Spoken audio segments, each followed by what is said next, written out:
लेकिन एक चीज़ थी जिसने मुझे बचपन से मोटिवेट किया, वो थी मेरी मदर की एक सवाल कि तुम्हें बड़े होकर क्या बनना है।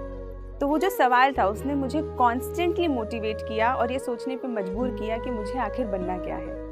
स्ट्रगल्स मुझे लगता है लाइफ का हिस्सा है और ऐसा कोई व्यक्ति नहीं है जो स्ट्रगल नहीं करता। तो मैंने भी अपने हिस्से के स्ट्रगल्स किए, वो चाहे फाइनेंशियल लेवल पे हो, फिजिकल लेवल पे हो, इमोशनल लेवल पे हो। तो जैसे कि जब मैंने पहली बार असफलता हासिल करी प्रीलिम्स में, तो कहीं ना कहीं उसने मुझे मैच्योर किया, उसने मुझे इनसाइट दी कि मैं कैसे मेहनत करके चैलेंजेस को ओवर करके उनके मेंस को क्लियर करना सीख जाऊँ। और जब मैं मेंस में असफल हुई तो मुझे उन चैलेंजेस से पता चला कि मैं कैसे इंटरव्यू तक पहुँचूँ। रुकावटें तो जीवन में बहुत आएंगी, डर भी लगेगा, निराशा भी होगी, पर यही जीवन का रास्ता है।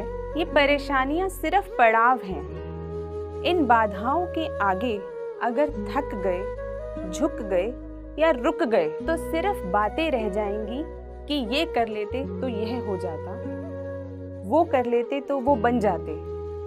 लेकिन अगर सच में कुछ बनना है तो हिम्मत तो दिखानी होगी। दुनिया कह रही है कि तुमसे नहीं होगा, दुनिया कह रही है कि जो ये तैयारी है ये 2 साल में होती है, 2 दिन में नहीं होती या 2 महीने में नहीं होती। ये सब दुनिया कह रही है। इंटरव्यू में मेरे नंबर बहुत कम थे, सिर्फ 151 नंबर। और उस चीज़ को मुझे थोड़ा सा शॉक लगा। रुकावटें चाहे कितनी भी हों और आपके अंदर कितनी भी कमियां हों, लेकिन अगर आप उन्हें इम्प्रूव करना चाहते हैं, आप आगे बढ़ना चाहते हैं तो आप वो कर सकते हैं। अगर आप खुद से ईमानदार हैं और आपको पता है कि आप क्या कर रहे हैं, तो आप अपने रास्ते पे चलते रहिए। मेहनत से ना डरें, स्ट्रगल्स से ना डरें और हर तरीके से जो सपने होते हैं, सपने वही होते हैं ना जो हमें सोने नहीं देते, ऐसा श्री कलाम साहब ने कहा है। तो वो बात बिल्कुल सत्य है। तो अगर आपके पास कोई ऐसा सपना है जो आपको सोने नहीं देता, तो सोने की ज़रूरत नहीं है, बिल्कुल सोने की ज़रूरत नहीं है। उसके लिए मेहनत करें, उसे जिएं।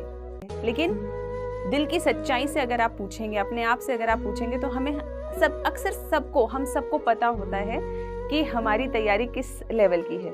क्या हमने पढ़ाई ईमानदारी से नहीं करी है, या हम सिर्फ दूसरों को दिखाने के लिए पढ़ाई कर रहे हैं, या हम पढ़ाई तो कर रहे हैं लेकिन क्या हम अपने सेल्फ इवैल्यूएशन पे, सेल्फ एनालिसिस पे उतना ध्यान दे रहे हैं या नहीं दे रहे हैं। तो ये सब हमारे मन को, हमारी अंतरात्मा को पता होता है।